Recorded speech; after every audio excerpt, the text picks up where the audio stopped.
Hello friend, welcome to Kannan info Tamil. நம்ம இன்னைக்கு என்ன டாபிக் பார்க்க போறோம் அப்படின்னா 3 முக்கியமான டிஃபென்ஸ் அப்டேட் இந்த வீடியோல பார்க்க போறோம். முதல் டிஃபென்ஸ் அப்டேட், இந்தியா தன்னுடைய கடற்படையில் இருக்கக்கூடிய போர் கப்பல்களின் வலிமையை அதிகரிப்பதற்கு 19,000 கோடி ரூபாய் செலவுல ஒரு அதிநவீன ஆயுதத்தை இணைக்க இருப்பதா செய்திகள் வெளிவந்திருக்கு. இந்தியா 19,000 கோடி ரூபாய் செலவுல என்ன ஆயுதத்தை இணைக்க போறாங்க, இதன் மூலமா இந்திய கடற்படையின் போர்க்கப்பல்களோட வலிமை எப்படி அதிகரிக்கும், எதற்காக இந்தியா தன்னுடைய போர்க்கப்பல்களின் தாக்கும் திறனை அதிகப்படுத்துவதற்கு தற்போது முயற்சி செய்து வந்துகிட்டு இருக்காங்க அப்படிங்கிறது குறித்து பார்க்கலாம். இரண்டாவது அப்டேட், சமீபத்துல கிரீஸ் நாட்டோட பிரைம் மினிஸ்டர் இந்தியாவுக்கு சுற்றுப்பயணம் வந்திருந்தாரு. அவரின் சுற்றுப்பயணம் ஒரு சரித்திர முக்கியத்துவம் வாய்ந்தது அப்படின்னு டிஃபென்ஸ் எக்ஸ்பர்ட் சொல்றாங்க. அது மட்டும் இல்லாம கிரீஸ் பிரைம் மினிஸ்டரோட இந்த சுற்றுப்பயணத்தின் போது இந்தியா மற்றும் கிரீஸுக்கு இடையே சில முக்கியமான ஒப்பந்தங்கள் கையெழுத்திடப்பட்டிருக்கு. அது என்ன ஒப்பந்தங்கள் அப்படிங்கிறது குறித்து பார்க்கலாம். அடுத்து, கிரீஸ் பிரைம் மினிஸ்டரோட இந்த சுற்றுப்பயணம் துருக்கி மற்றும் பாகிஸ்தானுக்கு மிகப்பெரிய பிரச்சனைகளை வரும் காலத்துல ஏற்படுத்தும் அப்படின்னு டிஃபென்ஸ் எக்ஸ்பர்ட் சொல்றாங்க. இந்த சுற்றுப்பயணத்தோட முக்கியத்துவம் என்ன, இந்தியா மற்றும் கிரீஸ் இணைந்து செயல்படுவதன் மூலம் துருக்கி மற்றும் பாகிஸ்தானுக்கு ஏற்படக்கூடிய பிரச்சனைகள் என்ன, கிரீஸ் மற்றும் இந்தியாவுக்கு இடையிலான உறவு மேம்பட்டுச்சுன்னா இரு நாடுகளுக்கும் என்னென்ன நன்மைகள் கிடைக்கும் அப்படிங்கிறது குறித்து பார்க்கலாம். மூன்றாவது அப்டேட், இந்தியா உள்நாட்டிலே டெவலப் செய்து வரும் தேஜஸ் MK2 விமான டெவலப்மெண்ட் குறித்து சில முக்கியமான விஷயங்கள் வெளிவந்திருக்கு. விமானம் இன்னும் தயாரித்து முடிக்கப்படாத நிலையில பல நாடுகள் தேஜஸ் MK2 விமானத்தை வாங்குவதற்கு அதிக முனைப்பு காட்டுவதா செய்திகள் வெளிவந்திருக்கு. எந்தெந்த நாடுகள் தேஜஸ் MK2 விமானத்தை வாங்குவதற்கு விருப்பம் தெரிவிச்சிருக்காங்க, எதற்காக தேஜஸ் MK2 விமானத்தை அந்த நாடுகள் தேர்வு செஞ்சிருக்காங்க, தேஜஸ் MK2 விமான டெவலப்மெண்ட்ல என்னென்ன முன்னேற்றங்கள் ஏற்பட்டிருக்கு அப்படிங்கிறது குறித்து நம்ம டீடைலா இந்த வீடியோல பார்க்கலாம். நம்ம சேனல்ல டிஃபென்ஸ் மற்றும் ஜியோபாலிட்டிக்ஸ் சம்பந்தமா தினம் ஒரு வீடியோ பப்ளிஷ் பண்ணிட்டு இருக்கோம். உங்களுக்கு நம்ம சேனல்ல பப்ளிஷ் பண்ணக்கூடிய வீடியோஸ் பிடிச்சிருந்துச்சுன்னா சேனலை சப்ஸ்கிரைப் பண்ணி சப்போர்ட் பண்ணுங்க. நீங்க பண்ற ஒவ்வொரு சப்ஸ்கிரிப்ஷனும் எனக்கு அடுத்தடுத்த வீடியோஸ் போடுறதுக்கு ஒரு மோட்டிவேஷனா இருக்கும். சமீப காலமா இந்திய அரசாங்கம் தன்னுடைய கடற்படையின் வலிமையை அதிகப்படுத்துவதற்கு பல முக்கியமான விஷயங்களை செஞ்சு வந்துகிட்டு இருக்காங்க. குறிப்பா புதிய போர்க்கப்பல்களை கடற்படையில் இணைப்பது, இருக்கக்கூடிய போர்க்கப்பல்களோட தாக்கும் திறனை அதிகப்படுத்துவது, ரோந்து செல்வது மற்றும் உளவு தகவல் சேகரிக்கக்கூடிய புதிய விமானங்கள் மற்றும் ட்ரோன்களை இந்திய கடற்படைக்காக வாங்குவது போன்ற பல முக்கியமான விஷயங்களை செஞ்சு வந்துகிட்டு இருக்காங்க.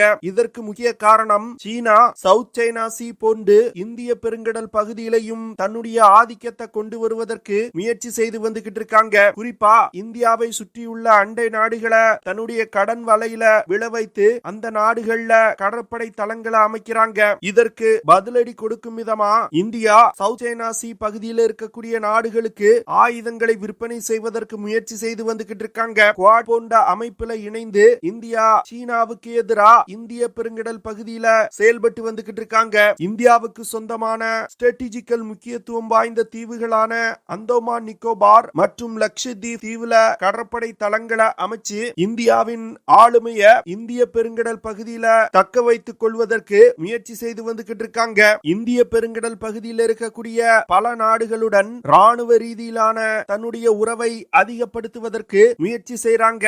இந்த சூழ்நிலையில தான் தற்போது இந்திய கடற்படையில பயன்பாட்டில் உள்ள போர்க்கப்பல்களின் தாக்கும் திறனை அதிகப்படுத்துவதற்கு இந்தியா தற்போது ஒரு மிகப்பெரிய திட்டத்தை கையில் எடுத்திருக்காங்க. கிட்டத்தட்ட 19,000 கோடி ரூபாய் செலவுல இந்திய கடற்படையின் போர்க்கப்பல்கள்ல 200க்கும் மேற்பட்ட பிரம்மோஸ் மிசைல்களை இணைப்பதற்கு இந்தியா திட்டமிட்டிருக்காங்க. சமீபத்தில் நடைபெற்ற கேபினெட் கமிட்டி ஆன் செக்யூரிட்டி மீட்டிங்ல 200 பிரம்மோஸ் மிசைல்களை வாங்குவதற்கு ஒப்புதல் கொடுக்கப்பட்டிருக்கு. இந்த பிரம்மோஸ் மிசைல்கள் இந்திய கடற்படையின் போர்க்கப்பல்கள்ல இணைக்கப்படும் பொழுது போர்க்கப்பல்களோட தாக்கும் திறன் மிகப்பெரிய அளவுல உயரும். குறிப்பா எதிரி போர்க்கப்பல்களை தாக்கி அழிக்கக்கூடிய ஆன்டிஷிப் கேப்பபிலிட்டி மிகப்பெரிய அளவுல வளர்ச்சி அடையும். இந்திய கடற்படையின் போர்க்கப்பல்களை இணைக்கப்பட உள்ள பிரம்மோஸ் மிசைல் கிட்டத்தட்ட 800 கிலோமீட்டர் தூரத்துல உள்ள போர்க்கப்பல்களை மிக துல்லியமா தாக்கி அழிக்கும். இந்த பிரம்மோஸ் மிசைல் ஏற்கனவே பயன்பாட்டில் உள்ள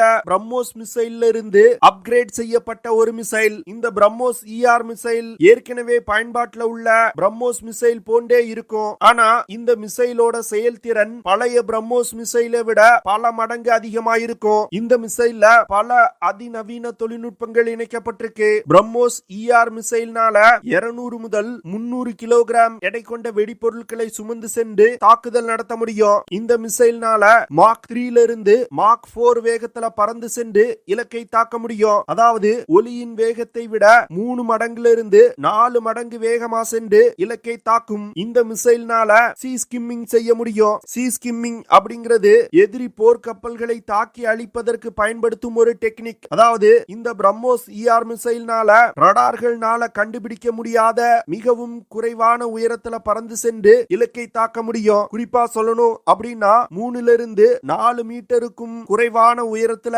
இந்த மிசைல்கள் பறந்து சென்று இலக்கை தாக்கும். பிரம்மோஸ் மிசைல்ல ஆக்டிவ் ரடார் சீக்கர்கள் இணைக்கப்பட்டிருக்கு. இதன் காரணமா டார்கெட்டை மிக துல்லியமா தாக்கி அளிக்கும். இந்த ஆக்டிவ் ரடார் சீக்கர்கள் இந்த மிசைல்ல இணைக்கப்பட்டிருக்கிறதுனால டார்கெட்டை கண்டுபிடித்து தாக்கி அளிப்பதற்கு வெளியில் இருந்து எந்த ஒரு இன்புட்டும் கொடுக்க தேவையில்லை. மிசைலே டார்கெட்டை கண்டுபிடித்து மிக துல்லியமா தாக்கி அளிக்கும். இந்த மிசைலோட செயல்திறனை அதிகப்படுத்துவதற்கு பல அதிநவீன சென்சார்கள் இணைக்கப்பட்டிருக்கு. பிரம்மோஸ் மிசைல் திரவ எரிபொருளை பயன்படுத்தி இயங்கக்கூடிய ஒரு ராம்ஜெட் இன்ஜினால் இயக்கப்படுது. இந்த மிசைல அஃபென்சிவ் மற்றும் டிஃபென்சிவ் ஆபரேஷன்களுக்கு இந்திய கடற்படையால பயன்படுத்த முடியும். இந்த மிசைலோட சிறப்பு அம்சமே தாக்கக்கூடிய தூரம் தான். பழைய பிரம்மோஸ் மிசைல்களை விட அதிக தூரத்துல உள்ள இலக்குகளை கூட மிக துல்லியமா தாக்க முடியும். அதிக தாக்குதல் தூரம் இந்த பிரம்மோஸ் மிசைல்ல இருக்கிறதுனால எதிரி போர்க்கப்பல்களால நமது கடல் எல்லைக்குள் நுழைய முடியாது. மீறி ஒரு யுத்த நேரத்துல இந்திய கடல் எல்லைக்குள் எதிரி போர்க்கப்பல்கள் நுழைந்தால் பிரம்மோஸ் மிசைல்களை பயன்படுத்தி தொலை தூரத்துல இருக்கும் பொழுதே தாக்கி அழிக்க முடியும். 200 பிரம்மோஸ் மிசைல்கள் இந்திய கடற்படையின் போர்க்கப்பல்களை இணைக்கப்படுவது இந்திய கடற்படையோட தாக்கும் திறனை மிகப்பெரிய அளவுல உயர்த்தும். அது மட்டும் இல்லாம இந்திய பெருங்கடல் பகுதியில இந்தியாவின் ஆளுமையை தக்க வைத்துக் கொள்வதற்கும் சீனாவின் ஆளுமையை குறைப்பதற்கும் பிரம்மோஸ் மிசைல்கள் மிகப்பெரிய அளவுல பங்களிப்பு பண்ணும். அடுத்த அப்டேட், சமீபத்துல கிரீஸ் நாட்டோட பிரைம் மினிஸ்டர் கிரியாகோஸ் மிட்சோடாக்கிஸ் இந்தியாவுக்கு சுற்றுப்பயணம் வந்திருந்தாரு. கடந்த 15 வருடங்களுக்கு பிறகு ஒரு கிரீஸ் பிரைம் மினிஸ்டர் இந்தியாவுக்கு சுற்றுப்பயணம் வருவது இதுவே முதல் முறை. மிட்சோடாக்கிஸ் மற்றும் பாரத பிரதமர் நரேந்திர மோடி அவர்களுக்கு இடையே பல முக்கியமான பேச்சுவார்த்தைகள் நடத்தப்பட்டிருக்கு. குறிப்பா இரு நாடுகளும் தீவிரவாத செயல்களுக்கு எதிராக இணைந்து செயல்படுவதற்கு முடிவு பண்ணியிருக்காங்க. கிரீஸ் மற்றும் இந்தியா இணைந்து ஆயுத தயாரிப்பில் ஈடுபடுவதற்கும் இரு நாடுகளும் முடிவு செஞ்சிருக்காங்க. அதாவது ஆயுதங்கள் தயாரிப்பதற்கு தேவையான தொழில்நுட்பங்களை பகிர்ந்து கொள்வது, இந்தியால ஆயுத தயாரிப்பை ஊக்குவிப்பது, இரு நாடுகளுக்கும் இடையிலான உறவை மேம்படுத்துவது போன்ற பல விஷயங்கள் குறித்து பேசப்பட்டது. கிரீஸ் மற்றும் இந்தியாவுக்கு இடையில் பேசப்பட்ட விஷயங்கள்ல மிகவும் முக்கியமானது India middle east Europe economic corridor திட்டம் குறித்து. இந்தியால தொடங்கக்கூடிய India middle east Europe economic corridor திட்டம் கிரீஸ் நாட்டோட போர்ட் பைரஸ் வரைக்கும் போகுது. கிரீஸ் நாடு தான் ஐரோப்பாவோட நுழைவாயிலா செயல்படுது. அதனால India middle east Europe economic corridor திட்டம் குறித்து இரு நாடுகளும் பேச்சுவார்த்தை நடத்தியிருக்காங்க. India middle east Europe economic corridor திட்டம் சீனாவின் பெல்ட் அண்ட் ரோட் இனிஷியேட்டிவ் திட்டத்திற்கு ஒரு மிகப்பெரிய போட்டியா இருக்கும் அப்படின்னு டிஃபென்ஸ் எக்ஸ்பர்ட் சொல்றாங்க. India middle east Europe economic corridor திட்டத்திற்கு துருக்கி ஏற்கனவே எதிர்ப்பு தெரிவிச்சிருக்காங்க. அதாவது இந்த திட்டம் துருக்கி வழியா செல்லாம கிரீஸ் நாட்டு வழியா செல்வது துருக்கிக்கு பிடிக்கல. துருக்கி மற்றும் கிரீஸ் நாட்டுக்கு இடையே பிரச்சனை இருக்கு. அதாவது சைப்ரஸ் தீவு தொடர்பா இரு நாடுகளுக்கும் இடையே பல வருடங்களா பிரச்சனை போய்கிட்டு இருக்கு. கிரீஸ் நாட்டிற்கு சொந்தமான சைப்ரஸ் தீவோட ஒரு பகுதியை துருக்கி பிடிச்சு வச்சிருக்காங்க. எப்படி காஷ்மீரோட ஒரு பகுதியை பாகிஸ்தான் பிடிச்சு வச்சிருக்காங்களோ அதே போன்று கிரீஸ் நாட்டிற்கு சொந்தமான சைப்ரஸ் தீவை துருக்கி பிடிச்சு வச்சிருக்காங்க. இந்த துருக்கி தான் ஒவ்வொரு ஐநா சபை கூட்டத்திலையும் காஷ்மீர் விஷயத்தை பேச்சுவார்த்தை மூலமா தான் தீர்த்து கொள்ளணும் அப்படின்னு நமக்கு அறிவுரை சொல்றாங்க.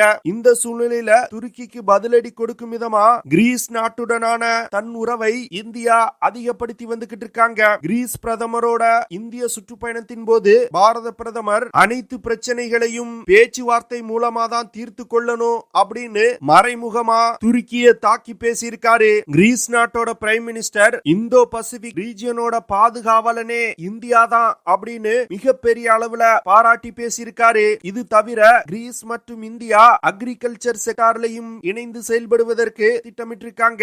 கிரீஸுடனான தன் உறவை வலிமைப்படுத்துவதன் மூலம் சீனா, துருக்கி மற்றும் பாகிஸ்தானுக்கு ஒரே நேரத்தில் இந்தியாவால பதிலடி கொடுக்க முடியும். கிரீஸ் நாட்டிற்கு ஆயுதங்களை விற்பனை செய்வதன் மூலம் துருக்கிக்கு பதிலடி கொடுக்க முடியும். இப்போ துருக்கி பாகிஸ்தானுக்கு ஆயுதங்களை விற்பனை செய்றாங்க. அதே போன்று இந்தியா தன்னுடைய பிரம்மோஸ் மிசைல்களை கூட கிரீஸ் நாட்டிற்கு விற்பனை செய்யலாம். ஏற்கனவே கிரீஸ் இந்தியாவின் பிரம்மோஸ் மிசைல்களை தன்னுடைய போர் விமானங்களை இணைத்து பயன்படுத்துவதற்கு விருப்பம் தெரிவிச்சிருந்தாங்க. அடுத்த அப்டேட், இந்தியா உள்நாட்டிலே டெவலப் செய்து வரும் தேஜஸ் MK2 அப்படிங்கிற ஒரு அதிநவீன next generation medium weight fighter jet விமானத்தோட டெவலப்மெண்ட் தற்போது வேகம் எடுக்க ஆரம்பிச்சிருக்கு. தேஜஸ் MK2 விமானத்தை தயாரிப்பதற்கு தேவையான ஜிக்ஸ் அண்ட் பிக்சர்ஸ் 2024 வருடத்தோட இறுதி கட்டத்துக்குள் தயாரிப்பதற்கு திட்டமிடப்பட்டிருக்கு. தேஜஸ் MK2 விமானத்திற்கு தேவையான பல முக்கியமான பாகங்களை 2023 வருடத்தில் இருந்து இந்தியா வாங்க தொடங்கிட்டாங்க. நீண்ட நாட்கள் எடுக்கக்கூடிய முக்கியமான பாகங்களை ஏற்கனவே இந்தியா வாங்கிட்டாங்க.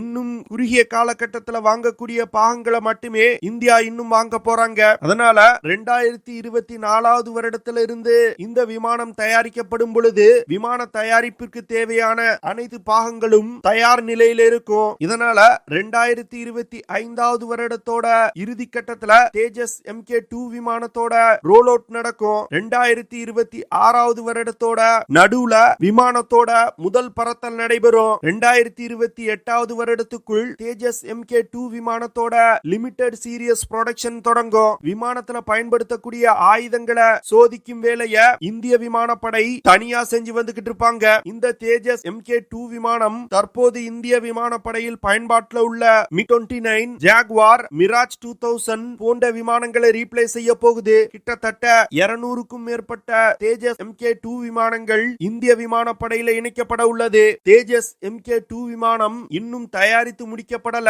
அதற்குள் பல நாடுகள் இந்த விமானத்தை வாங்குவதற்கு விருப்பம் தெரிவிச்சிருக்காங்க. குறிப்பா இந்தோனேஷியா, அர்ஜென்டினா, ஆப்பிரிக்கால இருக்கக்கூடிய சில நாடுகள், பிலிப்பைன்ஸ், ஈஜிப்ட் போன்ற பல நாடுகள் வாங்குவதற்கு விருப்பம் தெரிவிச்சிருக்காங்க. இந்த விமானத்தை இத்தனை நாடுகள் வாங்குவதற்கு முக்கியமான காரணம், இந்த நாடுகள் எல்லாம் தற்போது ரஷ்ய தயாரிப்பு விமானங்களை பயன்படுத்தி வந்துகிட்டு இருக்காங்க. தற்போது நிலவி வரும் ஜியோபொலிட்டிக்கல் சிச்சுவேஷன் காரணமா இந்த நாடுகளால் ரஷ்ய விமானங்களை பயன்படுத்த முடியாத நிலை ஏற்பட்டிருக்கு. அது மட்டும் இல்லாம தங்கள் படையில உள்ள பழைய ரஷ்ய விமானங்களை ரீப்ளேஸ் செய்வதற்கு அமெரிக்க இல்லனா ஐரோப்பிய விமானங்களை தான் வாங்க வேண்டிய நிலை இருக்கு. ஆனா இந்த நாடுகள் அமெரிக்கா மற்றும் ஐரோப்பிய விமானங்களை அதிக விலை கொடுத்து வாங்குவதற்கு விரும்பல.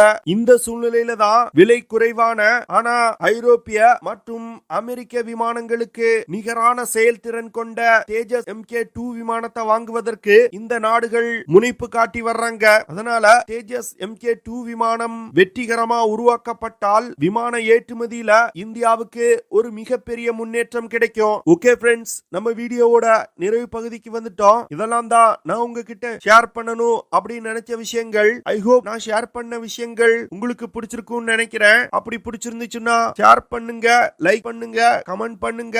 மறக்காம நம்ம சேனலுக்கு சப்ஸ்கிரைப் பண்ணுங்க. அப்படியே அந்த பெல் நோட்டிபிகேஷனை கிளிக் பண்ணி ஆல்ங்கிற ஆப்ஷனை எனேபிள் பண்ணிக்கங்க. See you in the next video. Jai Hind.